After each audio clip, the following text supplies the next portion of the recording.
We live in an era of endless information. With a single swipe, you can access thousands of articles, videos, podcasts, and posts. Knowledge has never been more available, yet many of us are more stuck than ever. We scroll, we watch, we listen, and we consume. But here is the uncomfortable truth: consumption alone does not lead to transformation. You can read every book on success, watch every motivational video, and follow every influencer online, but if you never shift from consuming to creating, nothing in your life will truly change. Creation is the bridge between knowledge and results. Think about it. Every breakthrough, every invention, every piece of art, every successful business came not from someone endlessly consuming, but from someone daring to create. Yet so many of us remain passive observers in a world that rewards action. We keep filling our minds but hesitate to put anything out into the world. The cycle feels safe. Consuming is easy. Creating is risky. But if you want growth, freedom, and impact, you must make that shift. The first truth to accept is that consuming can become an addiction.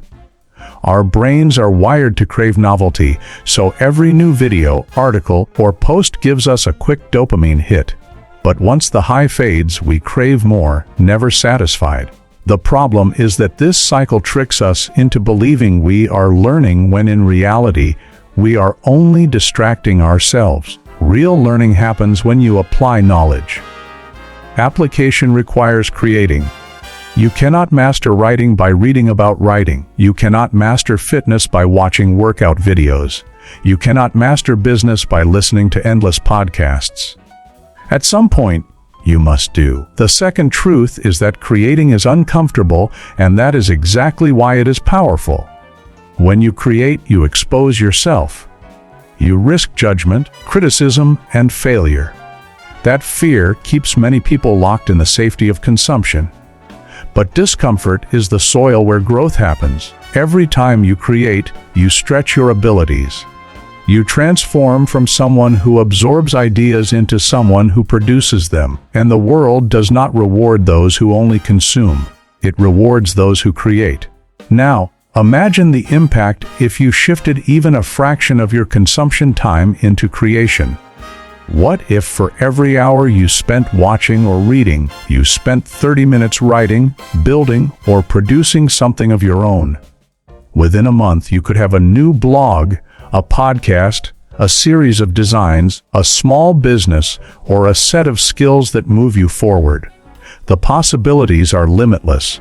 But they begin only when you put your hands and mind to work. At this point, I want to pull you in with an engaging line. What would your life look like a year from now if you stopped only consuming and instead created one meaningful thing every single day? Think about that. A book written, a channel built, a business launched, or a skill mastered.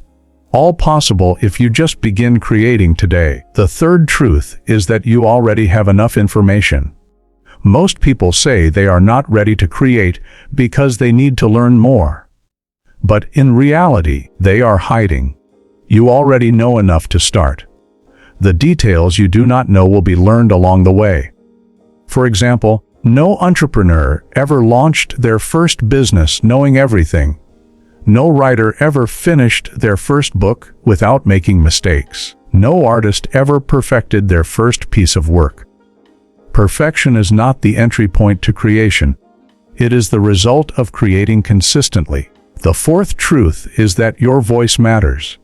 Too often, people hold back from creating because they believe the world does not need their contribution. They assume someone else has already said it better, written it better, or built it better.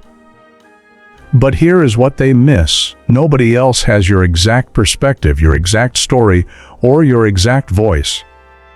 Even if 1,000 people have created something similar, your version may be the one that touches someone in a way no other has.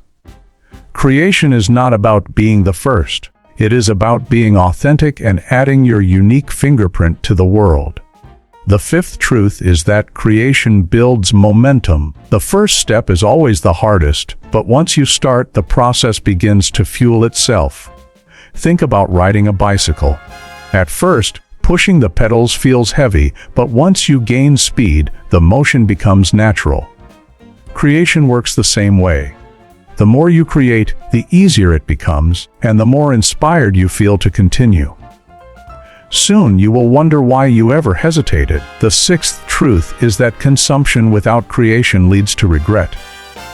Imagine reaching the end of the year, realizing that you have consumed thousands of hours of content but have nothing tangible to show for it. That regret is heavier than the fear of creating. Regret whispers that you wasted time, wasted energy, and wasted potential. But creation leaves a legacy. Whether small or large, your creations become evidence of your growth and courage.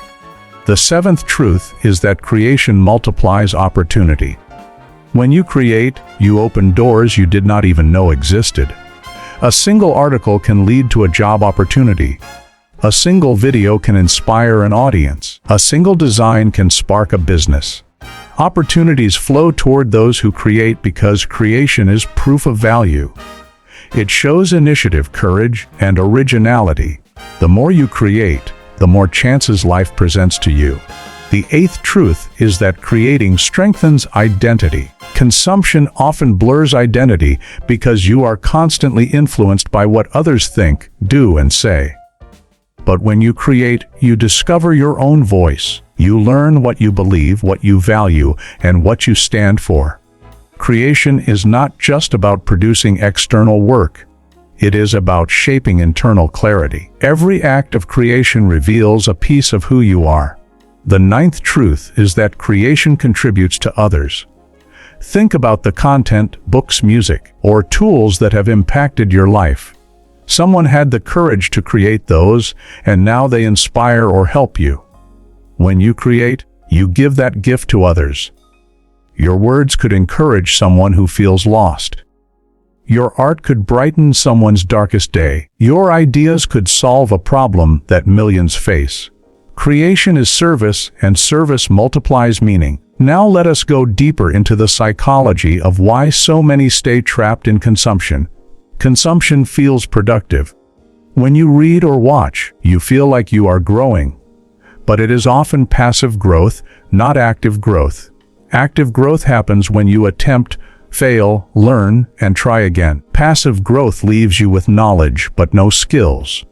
The reason creation feels intimidating is because it exposes your weaknesses, but that is exactly where the real growth begins. To move from consumption to creation, you must first set limits. Decide how much time you will allow for consumption daily. Maybe it is 30 minutes for reading or an hour for videos. After that, switch gears into creating.